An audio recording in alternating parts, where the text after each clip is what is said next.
మనము మన తల్లిదండ్రుల్లో అతి ఎక్కువగా తల్లికి గౌరవం ఇవ్వాలి, తల్లికి విధేయత చూపిస్తుండాలి. ఎందుకని దైవప్రవక్త ముహమ్మద్ సల్లల్లాహు అలైహి వసల్లం తెలియజేశారు.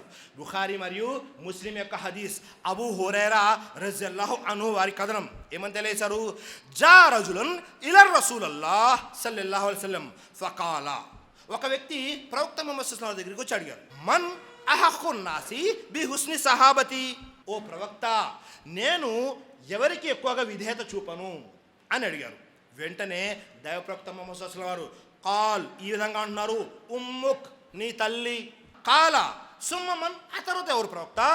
ప్రవక్త వారు తెలియజేస్తున్నారు, కాల సుమ్మ ఉమ్ముక్ మళ్ళీ నీ తల్లి అన్నారు. మళ్ళీ ఆ సహాబీ అడుగుతారు, కాల సుమ్మమన్ మళ్ళీ ఎవరు ప్రవక్త? మళ్ళీ ప్రవక్త ముహమ్మద్ సల్లల్లాహు అలైహి వసల్లం కాల సుమ్మ ఉమ్ముక్ మళ్ళీ నీ తల్లి. ఆ తర్వాత మళ్ళీ అడిగారు, కాల సుమ్మమన్ మళ్ళీ తర్వాత ఎవరు ప్రవక్త అంటే కాల సుమ్మ అబూక్ ఆ తర్వాత నీ తండ్రి అన్నారు. అంటే మనము అత్యంత విధేయత ఎవరికి చూపాలి?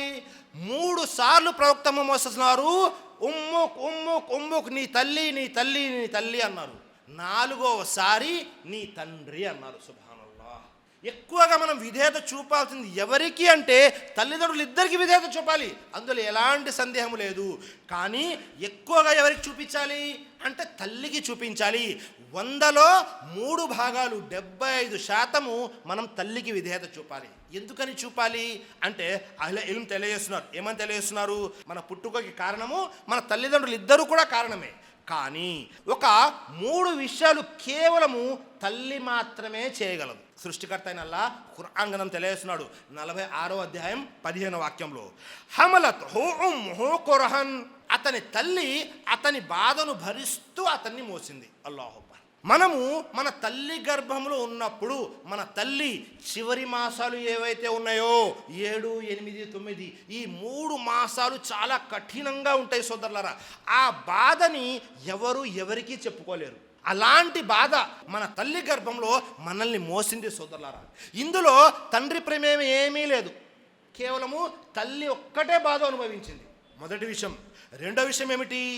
వదాత్హు కుర్హన్, బాధను భరిస్తూనే అతన్ని ప్రసవించింది. ఈ ప్రసవ వేదన అనేది ఎలా ఉంటుంది అంటే ఈ పూర్తి విశ్వంలో ఎవ్వరూ కూడా దాన్ని స్పష్టంగా అర్థమయ్యేలాగా విశదీకరించలేరు సోదరులారా. బాధ భరిస్తూనే మోసింది, ఆ బాధ భరిస్తూనే ప్రసవం కూడా అయింది. అల్లాహు అక్బర్. ఆ తరువాత విషయం, వహమ్లుహు వఫిసాలుహు సలాసున్ షహరన్, అంటే ఆ తరువాత అతని పాలు విడిపించడానికి, అంటే ఎవరైతే కుమారుడు కానీ కుమార్తె కానీ పుడతారో అతని పాలు విడిపించడానికి 30 నెలలు సమయం పట్టింది. అల్లాహు అక్బర్. ఈ 3 పనుల్లో కూడా తండ్రికి ఏ విధమైన ప్రమేయము లేదు. ఈ 3 కూడా తల్లి మాత్రమే భరించింది.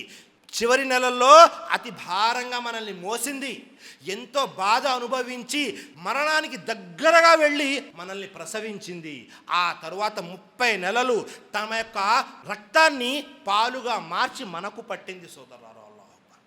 అదే తెలియజేస్తున్నారు. ఈ 3 విషయాల్లో కూడా తండ్రి ప్రమేయం లేదు కాబట్టి మనము తల్లికి ఎక్కువగా ప్రాధాన్యత ఇవ్వాలి. సుబ్హానల్లాహ్. చూసారా, ఈ ప్రపంచంలో ఉన్న అన్ని బంధాలు ఒక పక్కన ఉంటే తల్లిదండ్రుల బంధము, అందుట్లో మరీ ముఖ్యంగా తల్లి బంధము అనేది చాలా స్వచ్ఛమైనది, చాలా పవిత్రమైనది. ఎలాంటి కల్తీ లేనటువంటి ప్రేమ ఏదైనా ఉంది అంటే అది తల్లి ప్రేమ సోదరులారా. ప్రపంచంలో కన్న తల్లి యొక్క స్థానాన్ని ఎవ్వరూ భర్తీ చేయలేరు సోదరులారా. ఒకసారి ఉమర్ రజియల్లాహు అన్హు వారు హజ్ సమయంలో ఉన్నారు. ఒక వ్యక్తి ఉమర్ వారి దగ్గరికి వచ్చారు. ఆ వ్యక్తి ఎలా ఉన్నాడు అంటే తన భుజాల మీద ముసలితనంలో ఉన్నటువంటి తన తల్లిని కూర్చోబెట్టుకొని పూర్తిగా హజ్ యాత్ర అంతా పూర్తి చేశాడు. ఆ వ్యక్తి అడుగుతున్నాడు ఎవరిని? ఉమర్ ఫారూక్ వారిని. ఉమర్ వారు, నేను నా తల్లిని భుజాల మీద కూర్చోబెట్టుకొని పూర్తి ప్రయాణం చేశాను. హజ్లో ఉమ్రాలో ఏవైతే సయీ ఉంటుందో, తవాఫ్ ఉంటుందో ఇవన్నీ కూడా ఇలాగే చేశాను. నేను నా తల్లి యొక్క రుణాన్ని తీర్చుకున్నానా అన్నారు. ఉమర్ రజియల్లాహు అన్హు వారు ఏమన్నారు తెలుసా? నీ తల్లి నిన్ను ప్రసవించేటప్పుడు, నిన్ను కనేటప్పుడు ఎన్నైతే అరుపులు అరిచిందో ఆహ్ అని, అందులో ఒక అరుపు యొక్క హక్కు కూడా ఇంకా నువ్వు నెరవేర్చనే లేదు. అల్లాహ్. అంటే పూర్తి జీవితం మనము మన కన్న తల్లిదండ్రులని భుజాల మీద కూర్చోపెట్టుకొని సేవ చేసిన మనము మన కన్న తల్లిదండ్రుల యొక్క హక్కుని నెరవేర్చలేము సోదరులారా. అల్లాహ్. ఒక్కసారి ఆలోచన చేయండి. ఇన్ని విషయాలు దైవప్రవక్త ముహమ్మద్ సల్లం వారు ఇంత స్పష్టంగా తెలియజేశారు. ఖురాన్ మరియు సహీహ్ హదీస్లో ఎన్ని విషయాలు ఉన్నాయి చూడండి.